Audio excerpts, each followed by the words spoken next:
Here is one perception of mind-bending reality that will completely change how you look at your goals. When we think of our goals, and just hear me out, if you got 1 minute, it'll completely change how you approach your goals. Why are we not achieving our goals? Because we're not doing enough, or it's not a priority. Other things get in the way. We give up, lose motivation. But why does that happen? Because when we want to reach a goal, especially if it's a big one, but it's not so easy because it's hard to change ourselves. But it's hard to change ourselves because of our past habits, our past experience, past mindsets. For example, if I told you that you want to get the Olympics, cool. You kind of know what it takes to get the Olympics. You need to train a lot. Maybe you really go for it. Like you try. Then you don't, and you like stop. Maybe motivation starts to go down. It's because you haven't changed inside.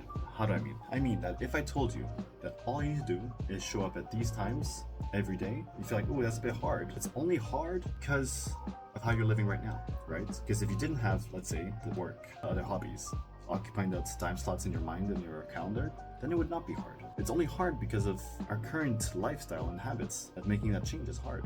So imagine that what if we could just cut cold turkey, cut off from our current life to switch to a new one? That's all that it really takes to make your goals happen. For reaching fluency in Chinese, like we do, we tell people we need to be learning at least 4 to 6 hours per week. And in people's minds, people are like, yeah, 4 to 6 hours I spend on my phone.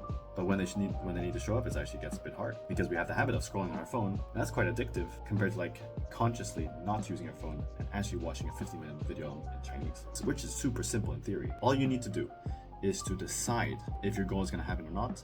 And are you going to become the person that makes that goal happen? Because you need to put in the time and have a different perception of reality. What's the goal that you're holding yourself back for and not showing up for it? So you can become the person that actually makes that happen. Let's do it.